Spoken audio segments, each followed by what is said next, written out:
¿Qué tal? ¿Cómo están amigos y amigas de esta comunidad? Gracias por continuar con nosotros. Durante el transcurso del día se dio una confusión en materia informativa. Por un lado, se había informado de la muerte de Noam Chomsky, este gran lingüista norteamericano. Posteriormente, su esposa aclaró la situación, dijo para nada, incluso se le está dando de alta de un padecimiento que había sufrido en los últimos meses. Noam Chomsky es un hombre que sin duda ha aportado mucho a la discusión, sobre todo al cuestionamiento al poder, en pocas palabras. Hay un texto que yo los invitaría a leer para entender la trascendencia de Noam Chomsky. Él mismo lo publicó junto con Edward Herman, ¿no? Que se titularía en español algo así como Fabricando Consenso, la economía política de los medios masivos. Y el libro presentó el modelo de propaganda de la comunicación, que opera a través de 5 filtros: propiedad, publicidad, los medios de élite, la crítica y un enemigo común, ¿no? Incluso cuando se le abordaba y se le preguntaba al maestro Chomsky, incluso cuando se le pregunta sobre el neoliberalismo, su respuesta es tajante. En el neoliberalismo el gobierno es el problema y no la solución. Pero quiero centrarme en el primer punto, por lo que hemos vivido en México durante los últimos años, el papel de los medios de comunicación corporativos. Estos medios de comunicación que han jugado un papel determinante de la mano precisamente del neoliberalismo para educar, para forjar, para estructurar toda una corriente narrativa que permitió precisamente el adoctrinamiento de millones a través de la meritocracia, a través, por supuesto, de la normalización del clasismo, a través de la normalización, ¿no? Del racismo, a través incluso de la normalización del mito del gran empresario. Y es que los medios durante muchos, pero muchos años han jugado este papel de dictadores de la verdad, capaces precisamente de desorientar al público, de darle información poco precisa, de darle información incluso falsa en muchas ocasiones, pero que se ajustara a sus intereses.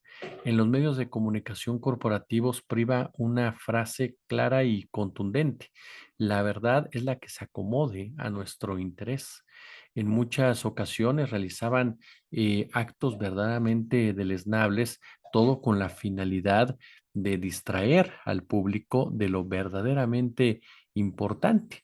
Por ejemplo, cuando se daba la información relacionada con eh, el FOAPROA, cuando se daba la información relacionada con el despojo de recursos naturales, siempre se acallaba de una u otra manera, o por lo menos buscaba que no se hiciera tanto y tanto ruido. Por eso les incomodaban voces que se alzaban ya fuera desde la prensa escrita o ya fuera en las calles en contra precisamente de actos de esa naturaleza.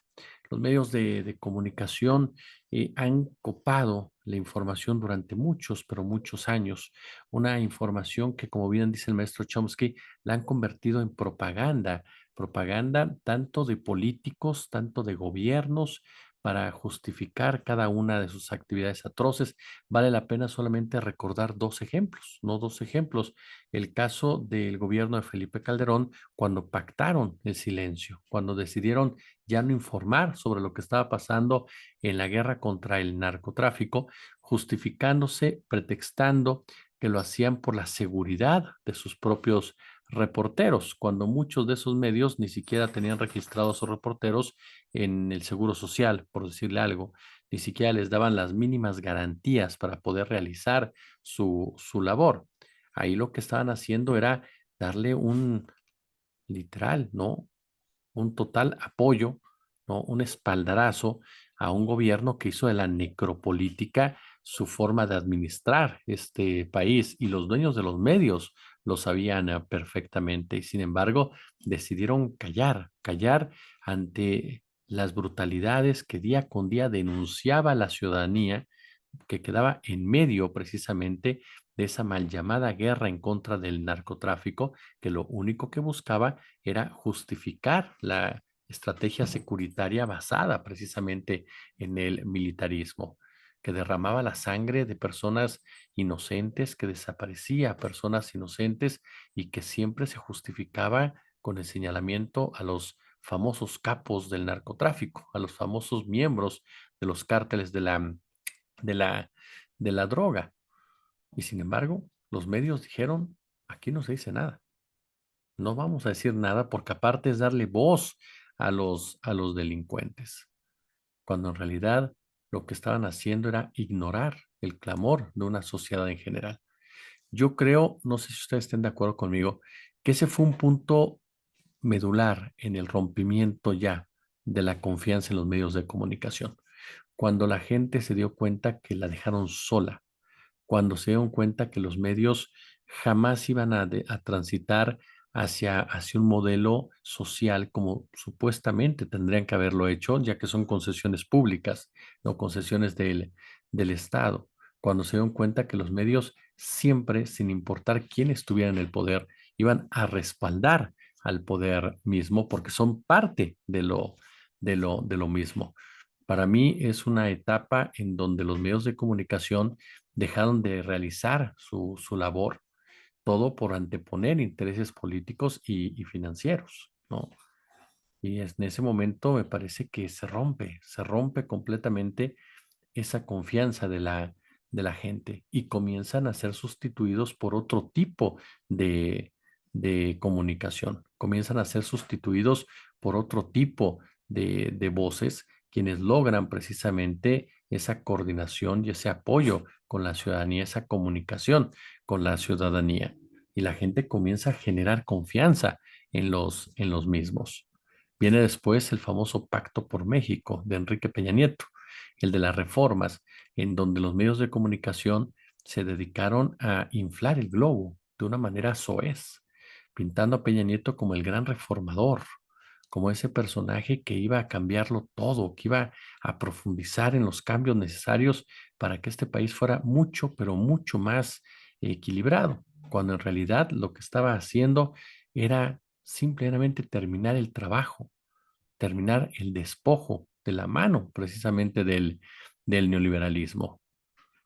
Los medios de comunicación tienen en la publicidad, por supuesto, una base esencial de su funcionamiento. Y es por eso que el verdadero periodismo no puede estar dentro de los medios de comunicación, porque el periodismo es colectivo, el periodismo es social, el periodismo es crítico no solamente a lo que es el poder político, sino también al poder económico. En muchos medios de comunicación, por ejemplo, ¿no? Te permiten que critiques al poder político, pero cuidado si te metes con el poder económico, con los patrocinadores, por ejemplo, cuando en realidad muchos de ellos son los responsables de la tragedia humanitaria que estamos viviendo. En materia de sequía, no es sequía, es saqueo. Vea usted lo que ha hecho Coca-Cola, por ejemplo, lo que ha hecho Nestlé, lo que ha hecho también Bachoco, ¿no? Y muchas otras grandes empresas que han explotado precisamente los mantos acuíferos, PepsiCo, ¿no? Frisco en materia de minas, Grupo México, que pasa en materia de alimentación. Durante muchos, pero muchos años, en los medios de comunicación incluso había programas que estaban totalmente tapizados de esa publicidad. Se nos decía, ¿no? Que lo correcto era que desayunara azucaritas, ¿no? Aun cuando las azucaritas eran un bombazo de azúcar que terminaron convirtiendo a toda una generación en diabéticos y en personas con obesidad mórbida. Hoy por hoy en México es más caro, ¿no? Compras una botella de agua que la Coca-Cola, ¿no? Y la Coca-Cola llega a muchos más lugares que el agua. Y eso no cree usted que es nada más por incapacidad o corrupción de las autoridades, sino porque también así lo han manejado las propias empresas, quienes de esa manera garantizan precisamente sus ganancias. Y los medios de comunicación han callado completamente sobre esto. ¿Por qué? Porque sabe usted cuánto dinero le mete Coca-Cola a los medios corporativos. Muchísimo, muchísimo dinero.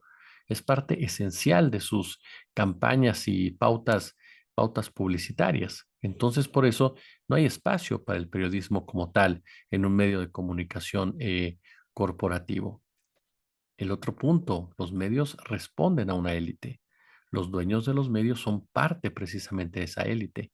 Emilio Azcárraga Gallán, Ricardo Salinas Pliego, por plantearle caso de las dos em, empresas de televisión más importantes de México, son parte de una lista de grandes fortunas de nuestro país. Salinas Pliego es el tercer hombre más rico de México. Por lo tanto, ¿usted cree o piensa que en estos medios de comunicación se van a atrever a poner información que vaya en contra de los privilegios ganados por estos grupos, por estos grupúsculos económicos? Por supuesto que no. No se van a dar un balazo en el pie, ni mucho menos, ¿no? Entonces hablamos precisamente de que ahí están parte de los filtros que denunció el maestro Noam Chomsky y el maestro Edward Herman, ¿no? Como parte de los medios, la élite, la propaganda, la crítica, esa crítica manipulada. Y lo vemos ahora con la famosa generación de la alternancia. Dresser, Silva Herzog y muchos más que durante Crespo, que durante un tiempo fueron parte esencial de las mesas de análisis, que eran el contrapeso, ya que les encanta esa palabra, el contrapeso a los opinadores oficialistas y que parecía que eran los críticos del sistema, cuando en realidad los mismos medios los tenían controlados y solamente les soltaban la correa de vez en cuando para que dieran precisamente esa imagen, ¿no? De que había objetividad en esas mesas y de que había equilibrio precisamente en los espacios. La república de la simulación, y es lo que pasa en los medios de comunicación. En los medios de comunicación se simula la verdad. En los medios de comunicación se simula, hablo de los corporativos, se simula precisamente el compromiso social. En los medios de comunicación corporativos se simula que se hace periodismo. En TV Azteca se sabe que hay temas que no se tocan en ningún sentido, particularmente los que tienen que ver con las empresas de Ricardo Salinas Pliego.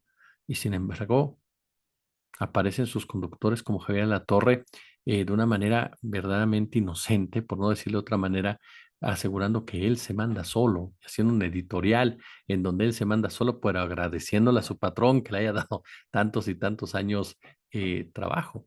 Han llegado a fingir de tal manera que se han creído su propia mentira.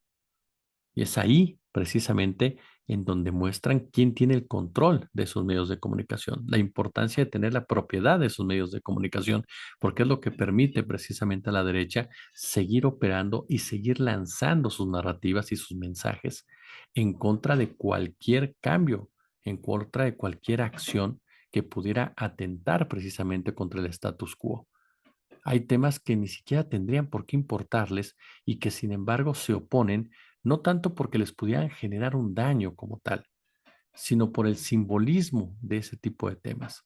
La jornada de las 40 horas, por ejemplo, el hecho de que no puedes tener una persona más de 8 horas trabajando sin darles horas extra.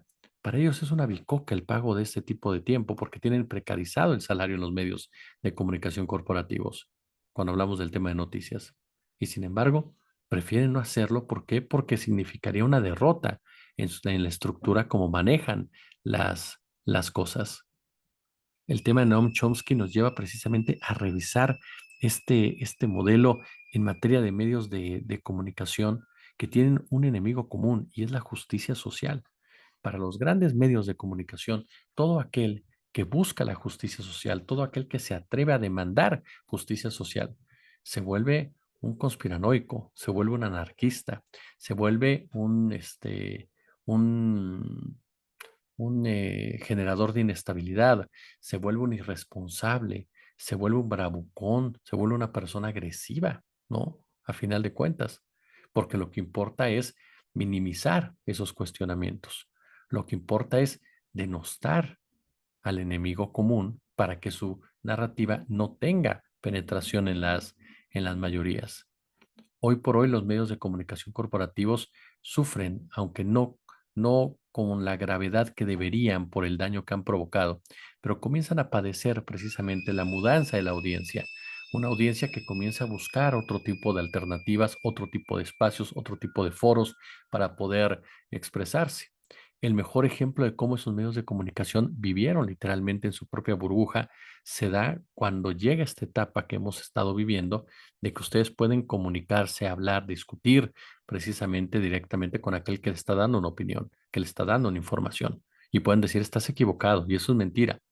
Muchos de los comunicadores que se forjaron precisamente en esa época que para ellos fue dorada, no soportan ese tipo de cuestionamientos, no soportan ese tipo de interacción con la gente. Prefieren seguir viviendo en su burbuja que los hace creer líderes de opinión durante muchos años. Mientras que los dueños de los medios corporativos siguen ajustándose, por supuesto, a las diversas realidades, las cuales les permitan no perder.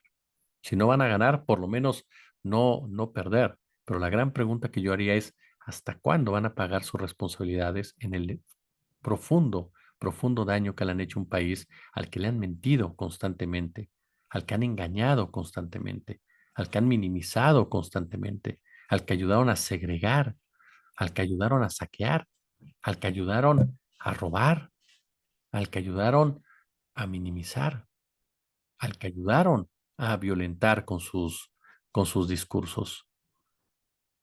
¿Hasta cuándo dejarán de mentir cuando aseguran que lo más importante para ellos es su gente, es su público, cuando en realidad lo que más importa, porque lo han dicho y lo hemos escuchado en las juntas como tal, es la publicidad?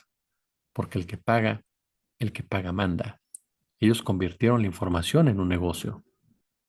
Las entrevistas con gobernadores, las entrevistas con alcaldes, las entrevistas con candidatos, sin importar si son delincuentes, sin importar si son pederastas, sin importar si están manchados. Lo que importa es que pagó su paquete de publicidad y hay que darle salida. ¿Cuántos de estos medios, gracias a su publicidad precisamente, no defendieron a Marcial Maciel en todo momento, cuestionando la voz de las víctimas, por ejemplo, que se levantaba en contra del pederasta de la Iglesia Católica? ¿Cuántos de esos comunicadores no decidieron cerrar completamente los ojos y taparse los oídos, a unas sabiendas que era cierto lo que estaban denunciando, porque era un secreto a voces lo que pasaba con Marcial Maciel? Y sin embargo, los dueños de medios de comunicación no les importó, con tal de fingir, ¿no? ¿Cómo crees que el padre Maciel iba a ser capaz de cometer una atrocidad de ese tipo si yo fui a su universidad, si yo conviví con los legionarios de Cristo? Bueno, pues la realidad es que viste lo que querías ver o prefieres no ver la realidad por tus propios beneficios económicos. El tema de Noam Chomsky nos lleva a esta revisión que creí oportuna para hablar de los intereses de estos medios de comunicación corporativos de nuestro país, quienes durante mucho tiempo, insisto, han jugado el papel de el gran, no el gran hermano, sino el gran mentiroso. Pero ustedes qué opinan? Como siempre, un gusto, como siempre, un placer. Si les gustó, pulgar arriba, compartan el video, por supuesto, échenle el comentario, likeenlo, denle me gusta, suscríbanse, es muy importante que lo hagan, que se suscriban. Por supuesto, activen las notificaciones de YouTube, activen las notificaciones del canal y no se les olvide, si hay chance, si hay posibilidad, échenos super chat, super gracias, únanse al canal, nos ayuda muchísimo. Yo, como siempre, les agradezco por su atención y nos vemos el día de mañana si no pasa otra cosa. Gracias y muy, pero muy buenas noches.